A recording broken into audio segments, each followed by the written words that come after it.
नमस्कार, आप देख रहे हैं चौथा खंबा। मैं हूं अविनाश और चौथा खंबा के सोशल सेलिब्रिटी कार्यक्रम की आज की मेहमान है हमारे साथ रश्मि गोलिया जी, जो एक्ट्रेस हैं, सोशलिस्ट हैं और सोशल मीडिया इन्फ्लुएंसर हैं। बहुत सारे क्षेत्रों में वो काम करती हैं। आइए आपसे मिलवाते हैं उनको और उनसे जानते हैं कैसा रहा उनका अभी तक का ये सफर और क्या क्या कुछ वो इन क्षेत्रों में कर रही हैं।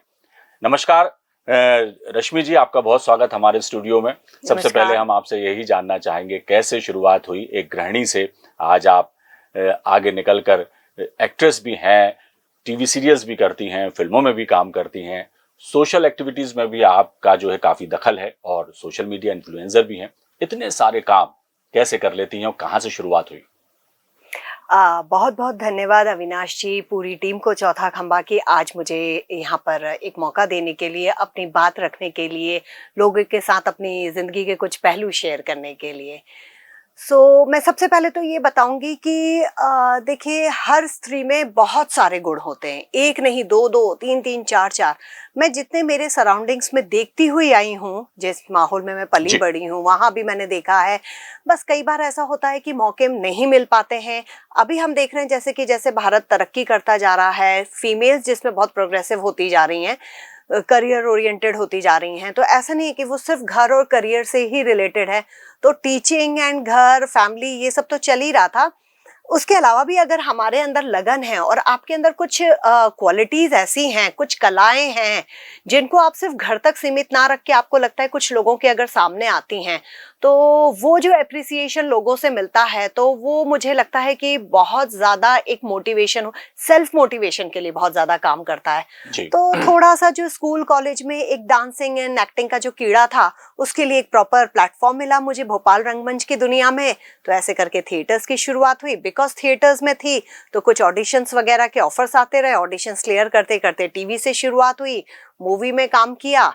और इसी तरीके से धीरे धीरे जब और कोविड ऐसा एक समय आया कि जो कि हम ये तो नहीं बोलूंगी कि बहुत अच्छा टाइम था, लेकिन उसमें बहुत से लोगों को बहुत सारा टाइम भी मिला घर पे, क्योंकि कुछ करने को नहीं था। तो फिर सिर्फ घर का काम आप कर लोगे, उसके बाद क्या करोगे? तो जो क्रिएटिव माइंड्स थे, उन्होंने अपने, बहुत सारे लोग मैंने देखे हैं जिन्होंने बहुत कुछ नई नई चीजें ट्राई करी। तो ऐसे ही जब मैं सोशल मीडिया पे बहुत एक्टिव रहती थी, तो मुझे लगा कुछ नया किया जाए। तो ऐसे करके मैंने रश टॉक इजाद किया, जिसमें मैं डॉक्टर्स की जिंदगी के कुछ पहलू 1 मिनट में प्रेजेंट करती थी।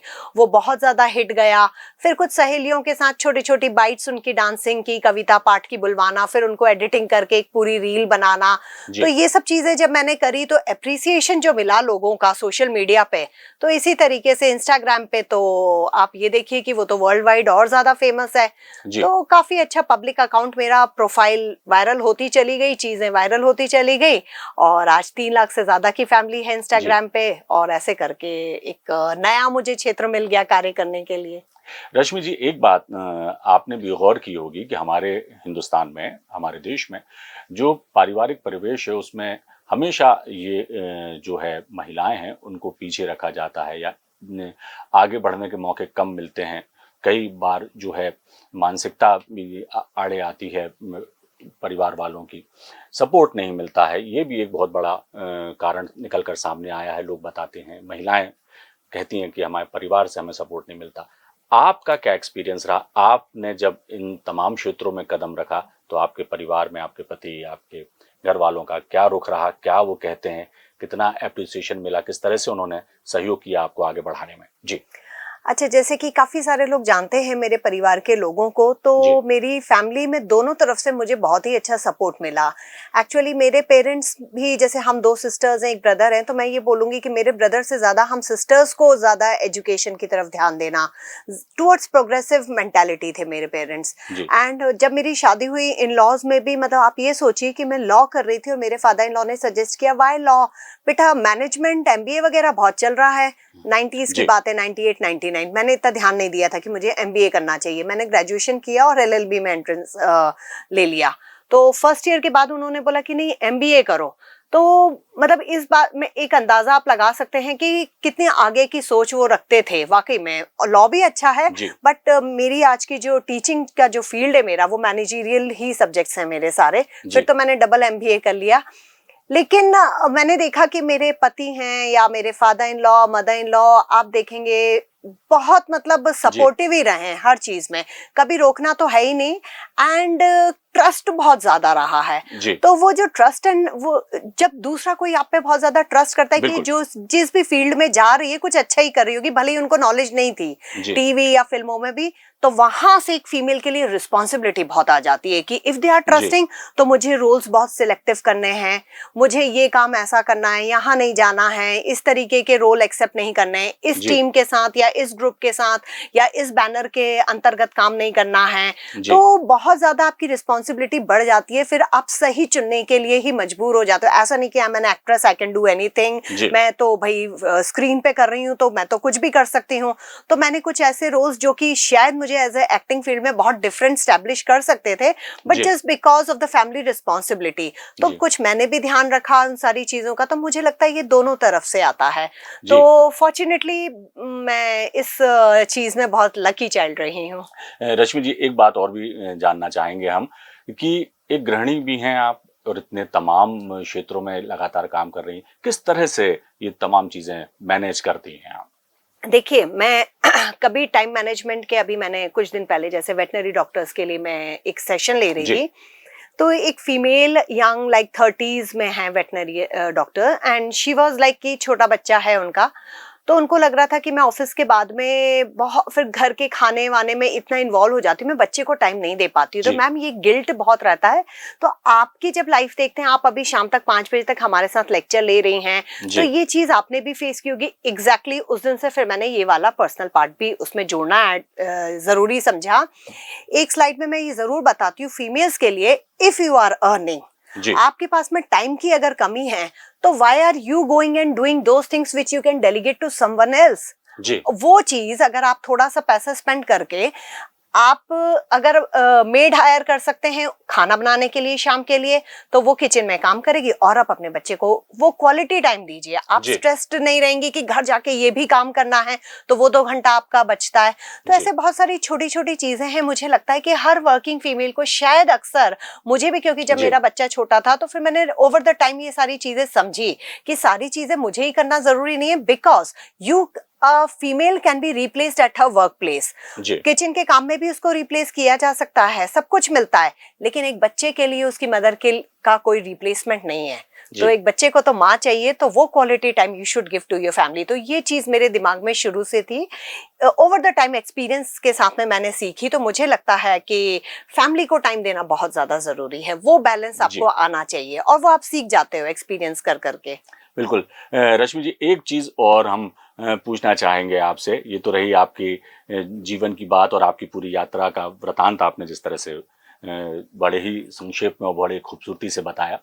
सोशल मीडिया जो है एक बहुत ही सशक्त माध्यम है अपनी बात लोगों तक पहुंचाने का, और लोग पहुंचा भी रहे हैं, लेकिन इसमें भी कई कंटेंट इस तरह के होते हैं जो बड़े ही फूहड़ और अ, अजीब किस्म के होते हैं। भ्रामक खबरों का भी या भ्रामक बातों का भी प्रचार सोशल मीडिया के माध्यम से बहुत किया जाता है। ऐसे में जो लोग हैं अ, देखते हैं सोशल मीडिया पे, यूट्यूब पर या इंस्टा पे रील्स देखते हैं, तमाम चीज़ें, उसमें बहुत सारी ऐसी सामग्री है जो अनुपयोगी है और वो देखना ज़रूरी भी नहीं है लोगों के लिए।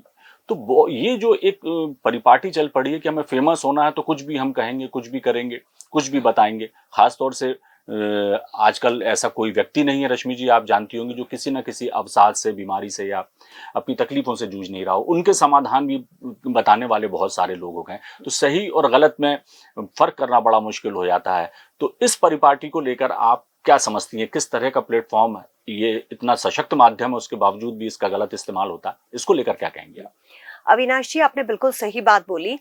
अभी कुछ दिन पहले मैंने चौथा खंबा को भी सब्सक्राइब किया। तो ऐसे ही कई बार, फ्रैंकली स्पीकिंग मैं बताती हूँ क्या होता है। हम जब वर्किंग होते हैं तो सुबह जी, एक बार थोड़ा न्यूज़पेपर जल्दी जल्दी में पलट लिया। जी, न्यूज़पेपर आता है घर में सुबह चाय के साथ, हम कितना डिटेल में, बहुत ज्यादा, क्योंकि आपका टाइमिंग्स हो जाते हैं वर्किंग के और सब। तो मैंने ना इंस्टाग्राम एंड फेसबुक पे बहुत सारे न्यूज चैनल को सब्सक्राइब कर लिए है। उससे क्या हो जाता है, जब आप फॉलो कर लेते हो तो जब भी आप खोलोगे, टाइम आपके पास में रहेगा, आप फ्री बैठे हुए क्लासेस के बीच में या कभी भी, तो वो न्यूज आ जाएगी, तो आपको दुनिया भर की खबरें मिलती रहेगी। तो भोपाल की, मेरे शहर की खबर है, ऐसे बहुत सारे पेजेस हैं, या चौथा खंबा हुआ, ऐसे बहुत सारे मैंने और भी काफी सारे कर लिए। ओवर द टाइम मैंने ये चीज नोटिस करी कि एक दिन मैं ऐसे ही स्क्रॉल कर रही थी, तो मैंने देखा कि कुछ ऐसे ही मैंने फॉलो कर लिए ज्यादा सब्सक्राइबर्स देख करके।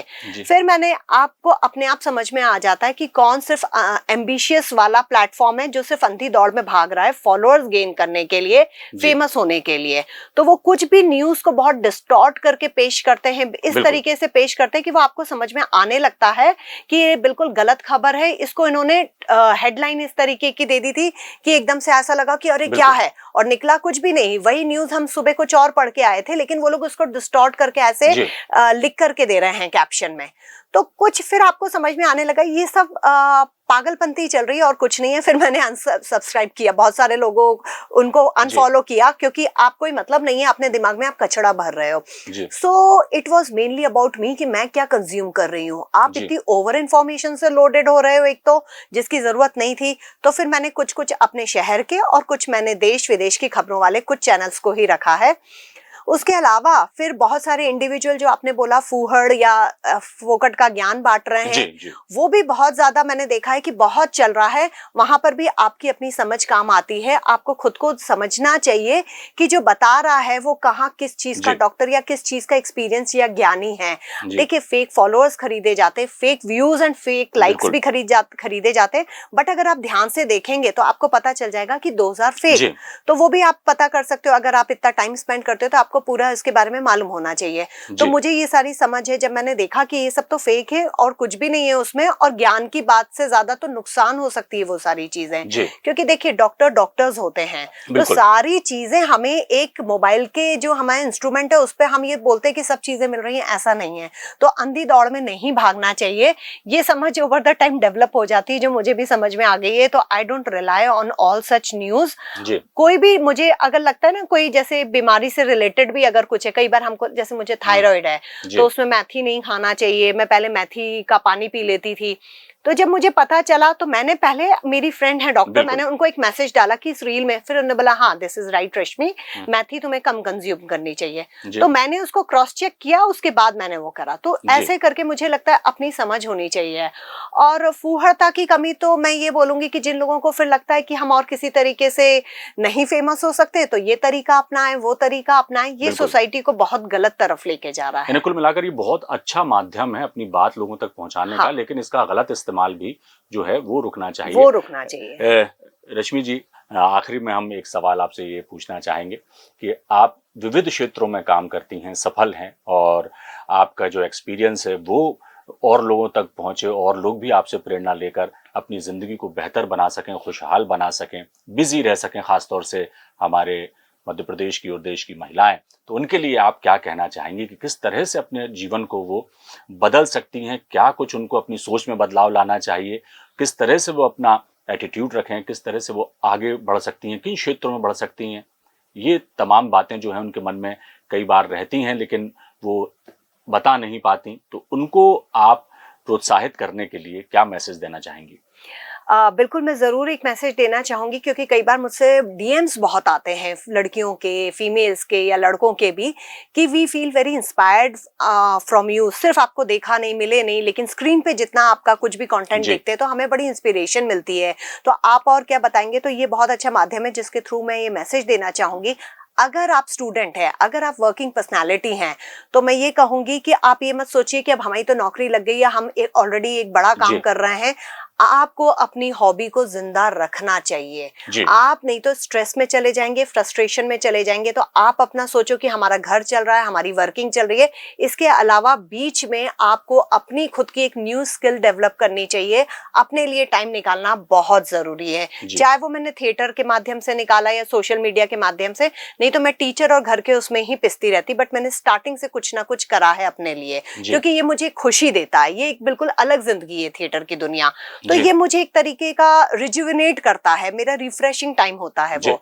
तो चाहे वो गार्डनिंग है, कुकिंग है, या कुछ ना कुछ एक स्किल, चाहे मेल है, आप कुकिंग कभी कुछ करके देखिए, रोज शाम को घर में कोई एक नई डिश या कुछ भी, यू विल फील ये वंस इन अ वीक। जी। तो मुझे ये लगता है, एंड फीमेल्स को मैं बोलूंगी कि अपनी क्रिएटिविटी को बंद, अगर आप वर्किंग नहीं है, आप भले एक हाउसवाइफ हैं, तो भी सबके अंदर कुछ ना कुछ हुनर या गुण होता है। मैं देख रही हूँ मेरी कुछ फ्रेंड्स घर से ही वो कुछ ना कुछ कढ़ाई, क्रोशे या ऐसे बहुत सारे काम करके न्यू थिंग्स बना रही हैं। बिल्कुल जी। उससे एकदम, क्रोशे का हम पहले देखते थे कि कुछ नहीं, सिर्फ मफलर और कुछ चीजें बनती बिल्कुल। थी, लेकिन अभी मैं देख रही हूँ वो उसकी ज्वेलरी बना रही है, कोई कुछ चीजें बना रहा है। तो नई नई चीजें आप इजाद कर सकते हैं। तो इसमें क्रिएटिविटी जो आप सोचोगे, जब दिमाग अपना लगाओगे, तो बिल्कुल। आपका दिमाग नेगेटिविटी से बिल्कुल हटेगा, फालतू गॉसिपिंग से हटेगा, and you will spread positivity to your family and to others also. नहीं, बिल्कुल बहुत अच्छी बात कही आपने कि अपने अंदर की जो है नेगेटिविटी को हटाने के लिए ज़रूरी है कि कुछ ना कुछ क्रिएटिव करते रहें, अपने हुनर को पहचान कर उसको आगे बढ़ाएं। ये बहुत बड़ी बात है, और ख़ासतौर से महिलाएं जो हैं आत्मनिर्भर कैसे बने, स्वावलंबी कैसे बने, तो उसका तरीका यही है कि अपने हुनर को पहचान कर आगे बढ़ें। निश्चित सफलता आपको मिलेगी। बहुत शुक्रिया रश्मि जी, आप हमारे स्टूडियो में आई और आपने इतनी महत्वपूर्ण बातें बताई। अपने जीवन यात्रा के बारे में भी जिक्र किया आपने, और सोशल मीडिया इन्फ्लुएंसर होने के नाते किन बातों का ख्याल रखा जाना चाहिए, कंटेंट कैसे होना चाहिए, देखने वाले कितना ध्यान रखें इन चीज़ों पर, इन तमाम बातों को आपने हमारे साथ शेयर किया और बताया। निश्चित तौर पर आपके अनुभव देखने वाले जो दर्शक हैं हमारे, उनके लिए बहुत कामगार सिद्ध होंगे निश्चित ही। बहुत शुक्रिया आपका, आप हमारे स्टूडियो में आई। बहुत बहुत शुक्रिया। तो चौथा खंबा में फिलहाल इतना ही, दीजिए इजाजत। बने रहिए आप हमारे साथ, देखते रहिए चौथा खंबा।